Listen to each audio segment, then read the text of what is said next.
المتحدث الرسمي باسم مؤسسة الدعوة السلفية. السلام عليكم يا باشمهندس.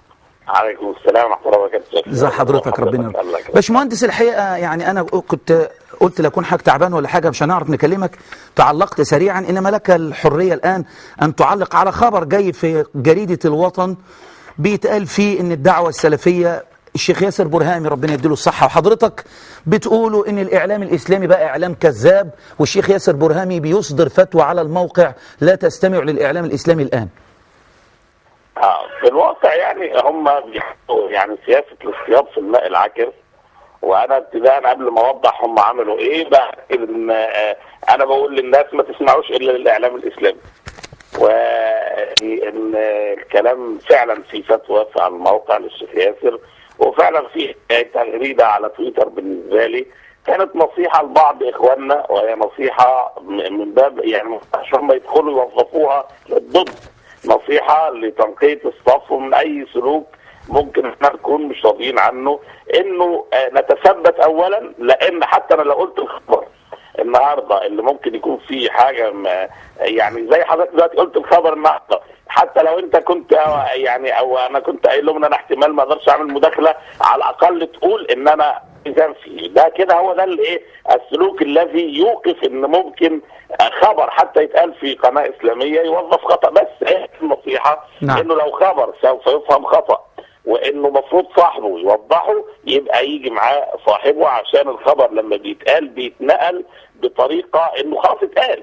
نعم. دي الناس دول يعني حضرتك بتقول لنا انه بتقول ان هذا الكلام لما بيصدر من حضرتك او الشيخ ياسر بتتكلموا على انه من منطلق الدين النصيحه، مش من منطلق انك انتوا بتحرضوا الناس الا يشاهدوا الاعلام الاسلامي وبالذات البرامج السياسيه. طب هيشوف ايه؟ طيب هيشوف ايه تاني؟ واخد بالك؟ يشوف زلطه شو. اتفضل. كانت نصيحه لبعض اخواننا، وهي نصيحه للبعض، ودايما احنا بنحب في النصيحه ما بال اقوام يفعلون كذا وكذا. نعم. مش النصيحه، مش احنا بنقولها من باب التعميم، لا من باب التعميه.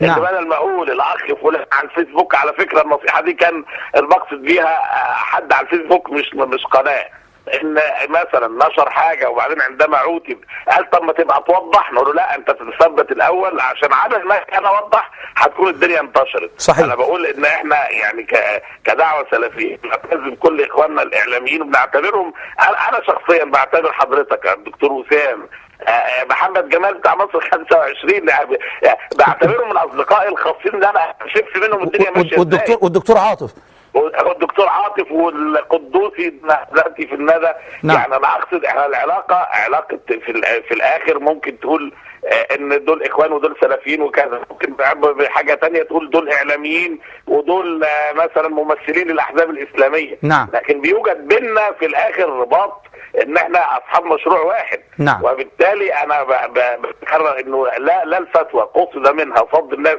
عن الاعلام الاسلامي، ولا المقال اللي انا كتبته، ولا هي كانت نصيحه. غالبا بنحاول ما نقولش مين اللي النصيحه لرفع الحرج، وهي نصيحه فقط انه لو قلت خبر يستحق الرد والرد اتاخر، لا هيدور وينتشر، ويبقى انت كده ساهمت في نشر كاذب لم تقصد ان تنشره ولا تريد ان تنشره. شفاك الله وعافاك باشمهندس، جزاك الله خيرا عن دخلتك معانا. المهندس عبد المنعم الشحاتة المتحدث الرسمي باسم مؤسسة الدعوة السلفية. الدكتور محمد الجرحي. السلام عليكم دكتور محمد. وعليكم السلام ورحمة الله وبركاته.